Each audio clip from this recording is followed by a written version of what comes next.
साहेब जी, सभी साधु संतों ने, सत साहेब दास की तरफ से आज का विषय है जो आत्म अनुभव से आत्मज्ञान तक की यात्रा। आत्म अनुभव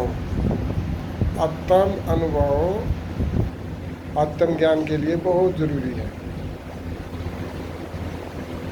आत्म अनुभव में भी जो दुख का अनुभव आप करोगे, यह दुख बहुत जरूरी है।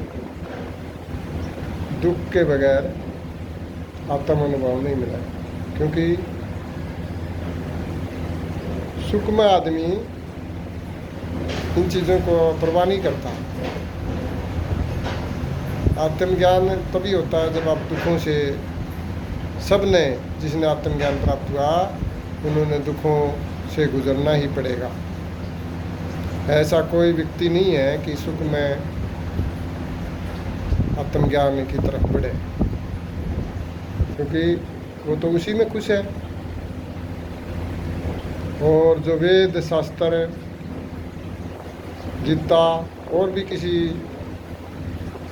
दूसरे धर्मों के ग्रंथ हैं, इनको पढ़ने से आत्मज्ञान नहीं होता है। आत्मज्ञान तब होता है जब आदमी अपने अनुभव से उसको फील करे, दुख सुख को। और इन ग्रंथों में लिखा हुआ ज्ञान आपको आत्मज्ञान तक नहीं ले जा सकता, क्योंकि वो किसी का विचार है।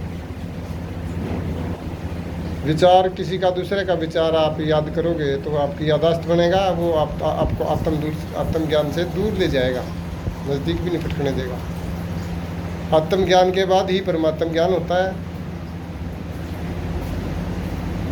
ये पता चलता है जो मृत्यु के लिए हम डर रहे हैं, वह मृत्यु तो हमारे लिए वरदान है। जब व्यक्ति आत्मज्ञान प्राप्त करके परमात्म ज्ञान की तरफ बढ़ता है, मृत्यु को तो वो परम आनंद जैसा फील करेगा, जिंदा जी करेगा। मरने के बाद तो ये झूठे आदमी बताते हैं कि मुक्ति मिलेगी, सतलोक मिलेगा। ये अवस्था जिंदा जी बन जाएगी ना आप लोगों की, तो आपको तभी विश्वास होगा। हम तो जिंदा जी की बात करते हैं इसी क्षण में। हमारे पास समय नहीं है भाई ज़्यादा कई जन्म लेने का, और पे कर दें तारा काम सही। सतगुरु वैद होता है, और वैद सारी चीज़ जाना है, किसको कितना ज्ञान, परंतु इसमें आपको संसार को छोड़ना पड़ेगा।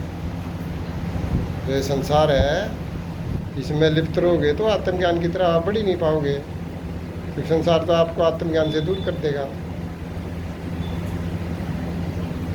मेरी तो यह है सब भाइयों से कि साहब अपना आत्मज्ञानी बने, आत्मज्ञान से परमात्म ज्ञान की तरफ बढ़ें और परमानंद को जिंदा जी प्राप्त करें।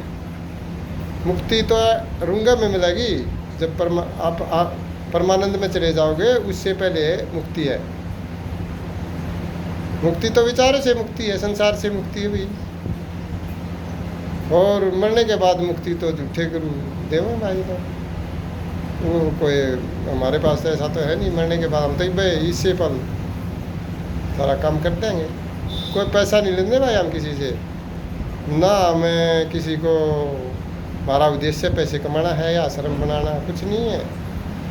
हम तुम्हारा भाव ठीक होगा तो हम तो तुम्हारे घर हम भी आ जाएंगे, बुलाओगे तो। परमात्मा किसी से दूर थोड़ा है, फिर शरीर को परमात्मा शरीर है भी नहीं और मानना भी नहीं चाहिए। जो शुद्ध चेतना है वो परमात्मा कहने के अधिकारी है। धन्यवाद। सत साई।